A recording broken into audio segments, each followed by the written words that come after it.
2014 সালে London girls সামিটে আমি বাংলাদেশকে 2041 সালের মধ্যে বাল্যবিবাহ মুক্ত করার ঘোষণা দিয়েছিলাম। সে লক্ষ্যে আমাদের কার্যক্রম এগিয়ে যাচ্ছে। বাল্যবিবাহ আইন সংশোধন, জাতীয় কর্ম পরিকল্পনা প্রণয়ন, সচেতনতামূলক কার্যক্রম এবং নারী ও কন্যা শিশুদের কল্যাণে বিভিন্ন সরকারি উদ্যোগের ফলে বাল্যবিবাহের হার বহুলাংশে হ্রাস পেয়েছে। আমরা ইউনিয়ন পর্যায় পর্যন্ত বাল্যবিবাহ প্রতিরোধ কমিটি গঠন করে মানুষের মাঝে সচেতনতা সৃষ্টি করছি। এছাড়া সমাজে বিভিন্ন স্তরে কিশোর কিশোরীদের নিয়ে 8,000-এরও অধিক কিশোর কিশোরী ক্লাব স্থাপন করা হয়েছে।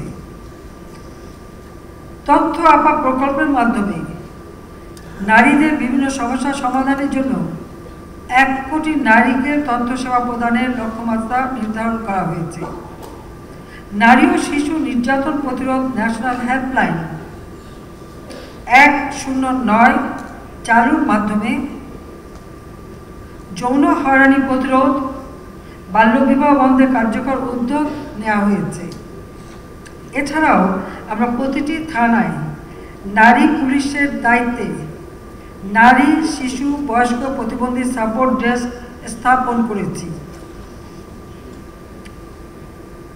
বাল্যবিবাহ, যৌতুক, নারীর প্রতি সহিংসতা রোধে সম্মিলিত সামাজিক আন্দোলনের কোনো বিকল্প নেই। আমাদের মেয়েদের কেবল ভুক্তভোগী হিসেবে না দেখে তাদের পরিবর্তনের মূল চালিকা শক্তি হিসেবে প্রস্তুত করতে হবে। আমরা জাতীয় কৈশোর স্বাস্থ্য বিষয়ক কৌশলপত্র 2017 থেকে 2030 এবং এর বাস্তবায়নের জন্য জাতীয় কর্ম পরিকল্পনা প্রণয়ন করেছি। কিশোর কিশোরীদের স্বাস্থ্যসেবা নিশ্চিত করতে আমরা 1253টি ইউনিয়ন পর্যায়ে সেবা কেন্দ্রে কৈশোর বান্ধব স্বাস্থ্যসেবা কর্নার প্রতিষ্ঠা করেছি। ষষ্ঠ থেকে দ্বাদশ শ্রেণীতে অধ্যয়নরত প্রায় 50 লাখ কিশোরীকে বিনামূল্যে স্যানিটারি ন্যাপকিন বিতরণের উদ্যোগ গ্রহণ করা হয়েছে।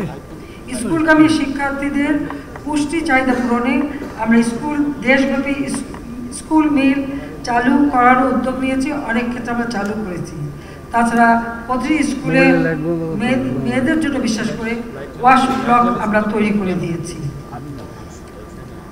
আমরা 2010 সাল থেকে মাধ্যমিক পর্যায়ে বিনামূল্যে পাঠ্যপুস্তক বিতরণের বিশ্বের সর্ববৃহৎ পাঠ্যপুস্তক বিতরণ কর্মসূচি চালু করেছি।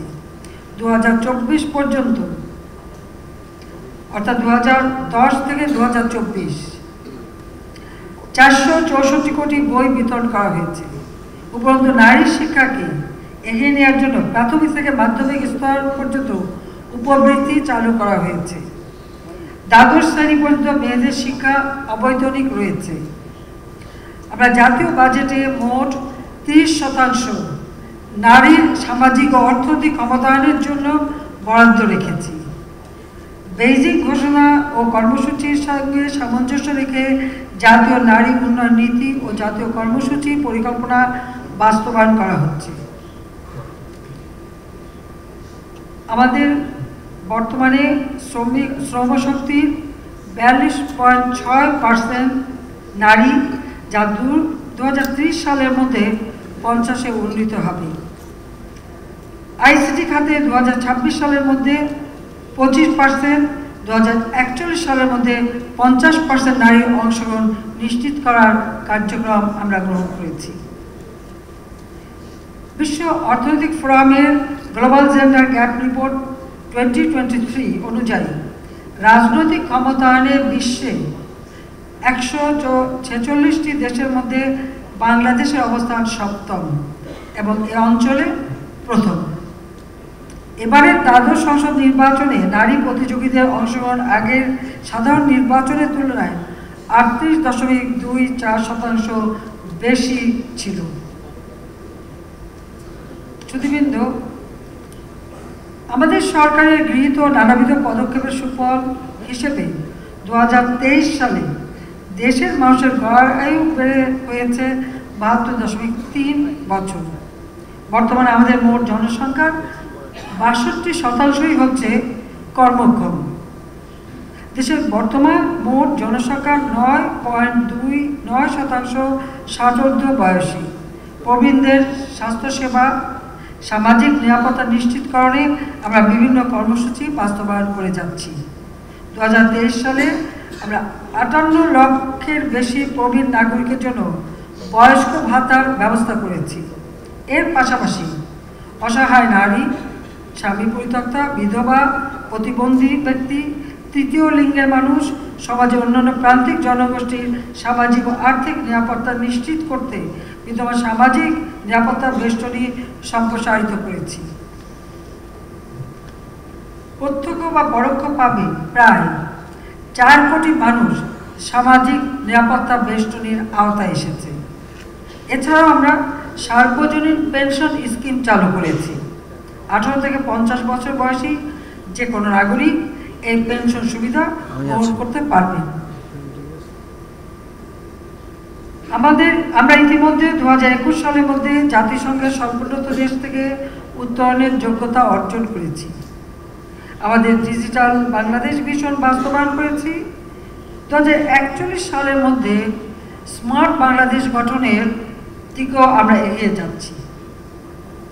স্মার্ট বাংলাদেশ এর জন্য আমরা 4টি পিলার নির্ধারণ করেছি: smart citizen, smart government, smart economy and smart society. এ লক্ষ্যে আমরা আমাদের জনগোষ্ঠীকে, বিশেষভাবে তরুণ সম্প্রদায়কে আধুনিক প্রযুক্তি জ্ঞান সম্পন্ন দক্ষ জনশক্তিতে পরিণত করার জন্য ব্যাপক বিনিয়োগের উদ্যোগ নিয়েছি। অতি সম্প্রতি আমরা জনসংখ্যা নীতি 2012 যুগোপযোগী করার সিদ্ধান্ত নিয়েছি। নতুন নীতিতে 2041 থেকে 61 পর্যন্ত যে ডেমোগ্রাফিক ডিভিডেন্ড অব্যাহত থাকবে তা কাজে লাগিয়ে জনসংখ্যাকে জনসম্পদে রূপান্তর করার কর্মদক্ষতা সৃষ্টি এবং উন্নয়ন ও কর্মমুখী শিক্ষার প্রসারের উপর আমরা গুরুত্ব আরোপ করছি। শুরু থেকে Bangladesh ICPD program of action বাস্তবায়নে দৃঢ়ভাবে প্রত্যয়ী।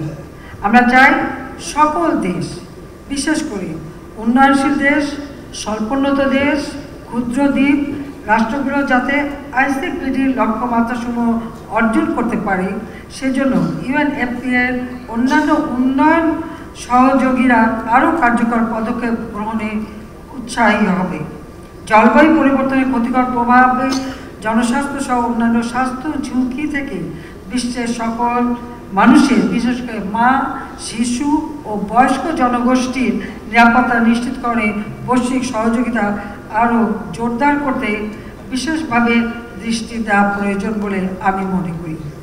একই সঙ্গে সংঘাত ও রাজনৈতিক কারণে উপদ্রুত বাস্তুচ্যুত জনগোষ্ঠীর দিকে মনোযোগ দেওয়াও অত্যন্ত জরুরি বলে আমি মনে করি। এ প্রসঙ্গে উল্লেখ করতে চাই, বাংলাদেশে আশ্রয় নেওয়া মিয়ানমার থেকে জোরপূর্বক উচ্ছেদকৃত রোহিঙ্গা জনগোষ্ঠী এবং ইসরায়েলের গণহত্যা ও আগ্রাসনের ফলে নিপীড়িত ফিলিস্তিনি জনগণের কথা। বিশেষ করে বিপুল সংখ্যক নারী ও শিশু ফিলিস্তিনে আজ প্রয়োজনীয় চিকিৎসা ও স্বাস্থ্য সেবা থেকে বঞ্চিত। প্রতিনিয়ত জীবন মৃত্যুর সঙ্গে তারা লড়াই করছে। আমি আশা করি জাতিসংঘ সহ অন্যান্য আন্তর্জাতিক সংস্থা সেখানে সকলের জন্য, বিশেষ করে নারী ও শিশুর জন্য প্রয়োজনীয় স্বাস্থ্য সেবা নিশ্চিত করতে আরও কার্যকর ভূমিকা পালন করবে।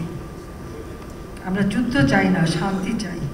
কাজে এই সমস্ত সংঘাত বন্ধ হোক, সেটাই আমরা কামনা করি। সুধীবৃন্দ, জনসংখ্যার সুষ্ঠু ব্যবস্থাপনা টেকসই উন্নয়ন লক্ষ্যমাত্রা অর্জনে গুরুত্বপূর্ণ নিয়ামক। বিশ্বের বিপুল সংখ্যক জনগোষ্ঠীর জন্য প্রয়োজনীয় শিক্ষা, স্বাস্থ্য ও অন্যান্য মৌলিক অধিকার নিশ্চিত করার মাধ্যমে তাদের জনসম্পদে রূপান্তর করতে হবে, যার মাধ্যমে আমরা একটি সমৃদ্ধশালী বিশ্ব ব্যবস্থা গড়ে তুলতে সক্ষম হব। এ লক্ষ্যে সার্বজনীন স্বাস্থ্য সেবা, বিশেষ করে মা ও শিশুর স্বাস্থ্য সেবা খাতে আন্তর্জাতিক অর্থায়নের পরিমাণ ও সহজ প্রাপ্যতা নিশ্চিত করার জন্য উন্নয়ন সহযোগী ও আন্তর্জাতিক আর্থিক প্রতিষ্ঠানগুলোর আরও আন্তরিক হতে হবে। আমি যারা আমাদের অতিথিরা বিভিন্ন দেশ থেকে এসেছেন, আমি আপনাদেরকে আবারও আমাদের বাংলাদেশে আসার জন্য আন্তরিক ধন্যবাদ জানাচ্ছি এবং আপনাদের অবস্থান সুন্দর হোক আর সফল হোক সেই কামনা করি।